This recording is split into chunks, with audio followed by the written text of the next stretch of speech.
It was the grandest wedding the town had ever seen. A breathtaking display of love, wealth, and prestige. A wedding that shimmered under golden light, witnessed by hundreds and blessed by tradition. It was the talk of the town, the kind of celebration people whispered about long after the last dance. I was the bride, the beautiful woman stepping into the life of my dreams. My husband, Daniel, was everything a woman could ask for. Young, wealthy, and utterly devoted to me. He had given me everything. And on this day, under the glowing chandeliers and flowing champagne, I felt victorious. The wedding was perfect. It was my fairy tale dream wedding. But in the days that followed, perfection began to unravel. At first, I ignored the feeling, the sense that something had changed between us. Daniel no longer smiled the way he did before. The easy laughter, the affectionate touches, all of it had become rare. "You are always tired," I teased one evening, wrapping my arms around his waist. "Just busy," he said, pulling away to check his phone. "Busy? With what?" I didn't ask. The honeymoon was uneventful. He spent most of it glued to his laptop, replying to emails, calculating expenses. I waited for things to settle. I told myself it was just the adjustment to married life. But deep down, something bothered me. Months passed, and the man I married seemed like a stranger. One afternoon, I approached him cautiously. "My mother is coming to Abuja for a biometric appointment in the embassy.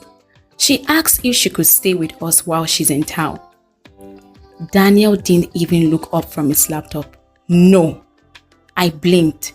"No? She can book a hotel." "Daniel, she's my mother."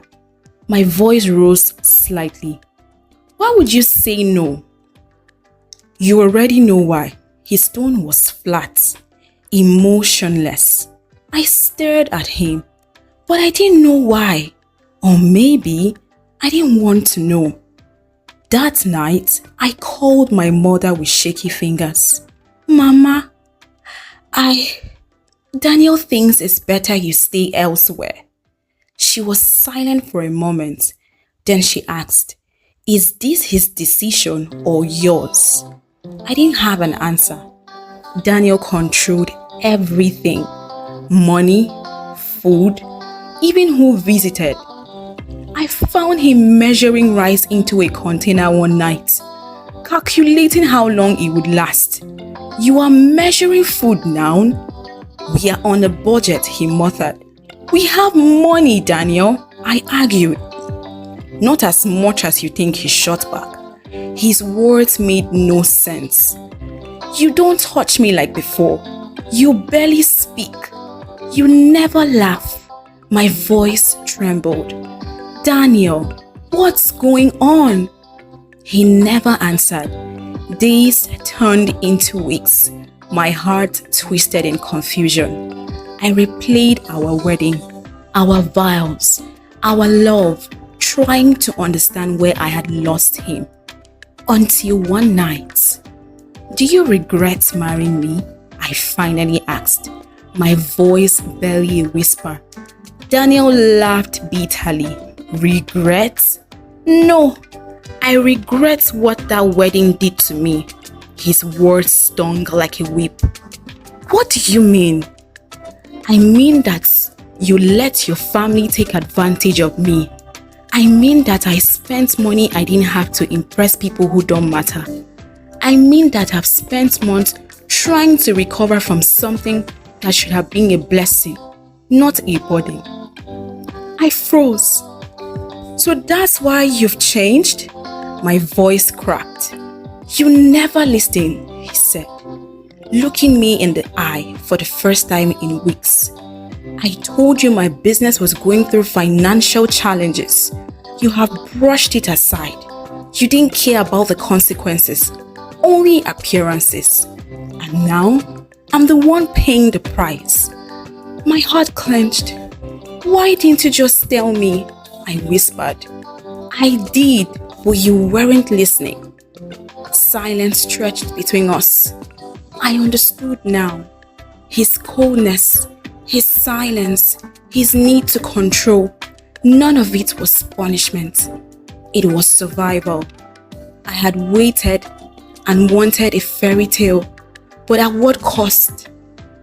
That night, for the first time in months, we talked. Real, painful, honest conversation. And through it, we found our way to each other. Healing took time, but love endured. I learned that marriage is not about extravagant gestures or public impressions. It's about trust, understanding, and communication.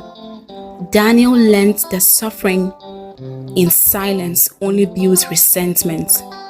Together, we built a new kind of love, not one built on spectacle, but one built to last. If this story moved you, don't forget to like, subscribe, and hit the bell icon so you never miss a new one. What part of the story spoke to you the most? Drop your thoughts in the comments. I would love to hear your perspective. And remember, love is more than a moment. It's a choice every single day. Because the real fairy tale, it's not in the wedding. It's in the work that comes after. Thanks for watching, and I will see you in the next one.